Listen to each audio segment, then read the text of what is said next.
Vitiligo कुष्ठ रोग नहीं है, विटिलाइगो छुआछूत से नहीं होता है, विटिलाइगो सेम कपड़े पहनना या सेम थाली में से खाना खाना या सेम ग्लास में से पानी पीने से विटिलाइगो नहीं होता है. It is not an infectious, not a contagious disease. It is something that the body decides to do itself. It comes by itself mostly, and sometimes we see that it goes by itself also. In vitiligo, there is simply development of white patches over your body due to destruction of the melanocyte, which is a color producing cell in your body. Do you always see that vitiligo is all over the body? How does a patient of vitiligo typically present? So what are your approaches to treating vitiligo? Some prognostic factors like whether there is leukotrichia is present or not, what is the age of the patient, and if there is family history, surface area that is involved, how much area is involved in this case, and accordingly we decide the treatment. It should be topical or it may be systemic treatment. And when do you decide that the patient needs something more than topical treatment? Can you tell us something about vitiligo surgery? Dr. Neha, there is a very common condition amongst Indians called vitiligo, and it's common, but there are so many things that we don't know about it. So can you share some thoughts on vitiligo? Okay. Firstly, vitiligo is non-contagious disease. You need to understand this. It is not contagious. It is not a viral infection or bacterial infection, and it is different from leprosy or so-called Kushta rog. In vitiligo, there is simply development of white patches over your body due to destruction of the melanocyte, which is a color-producing cell in your body. Correct. Okay. And there are many factors associated with vitiligo. We have theories. Yeah. Okay. So first of all, it can be genetic. Yes. It can run in the families. Then secondly, some environmental factors like stress, some chemical, and after burn, you can get your melanocyte destroyed, and they may cause depigmented patches. And other things about vitiligo is it can be localized or it can be widespread. Yeah, and one thing that we must add is that vitiligo can be an autoimmune condition. Yeah. So basically what happens is immunity is the factor that determines the defense system, right? So your immunity is going to fight against foreign agents like bacteria, virus, fungi. But when the immunity develops against self, जब खुद से ही लड़ाई हो जाती है तो उसको autoimmunity कहते हैं. Vitiligo, there is a theory that it is believed to be an autoimmune condition. That means your cells start fighting against the color producing cells, or as you mentioned, the melanocytes, and those are destroyed in sections. So yes, that's correct. And vitiligo, do you always see that vitiligo is all over the body? How does a patient of vitiligo typically present? Typically, vitiligo can be localized or it can be widespread.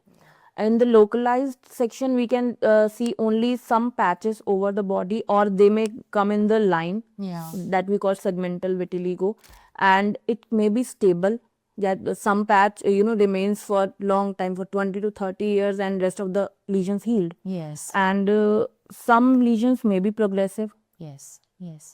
And but a few, unfortunately, sometimes it tends to become very florid.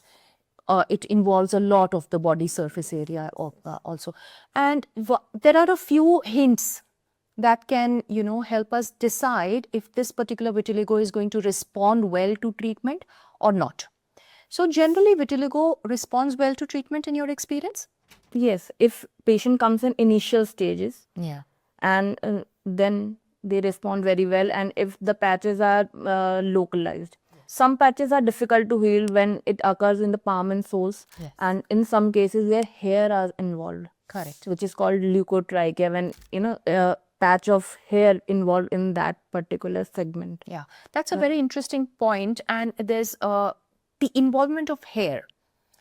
So basically, the concept is that when we are treating vitiligo, we are borrowing the melanocytes from the root of the hair. So if the hair root itself is already damaged, or there is no melanocyte in the hair root, where will you borrow the color from? And the same concept is also over, say, the knuckles or bony areas where there are no hair cells. So where do you borrow the hair? So these are typically resistant areas. That's right. Even the lip vitiligo can be quite distressing in terms of no response to treatment.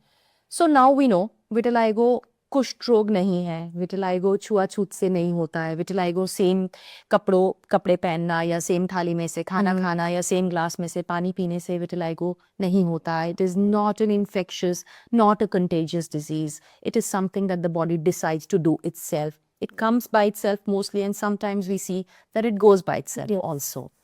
So what are your approaches to treating vitiligo? First of all, I always took the family history, Yes. especially some prognostic factors like whether there is leukotrichia is present or not, what is the age of the patient, Yeah. and if there is family history, surface area that is involved, how much area is involved in this case. And accordingly, we decide the treatment. It should be topical or it may be systemic treatment. Topical meaning things that you apply over the skin. Some cream or ointment that are available in the market for vitiligo. They are topical immunomodulators. Immunomodulators. You use the word immunomodulators for the benefit of our audience. Immunomodulators means we just talked about immunity being involved in the whole thing.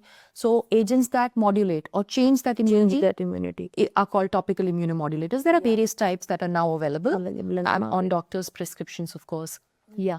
And when do you decide that the patient needs something more than topical treatment? Firstly, if it is a localized case, we go for topical treatment first. Okay. And if it is widespread and patient is not responding to the topical treatment, then we move forward to the systemic immunomodulators. Yes, systemic meaning oral tablets. Yeah. Yes, that's good. And there's also another modality of treatment which is UVB therapy, phototherapy. So earlier on we used to use the sunlight. It was called Puvasol back in the day. Even now we do it, but now we also have chambers, UVB chambers, wherein a person comes and sits and there are certain UVB lamps and the exposure is given. It's a very safe treatment and persons can go for it.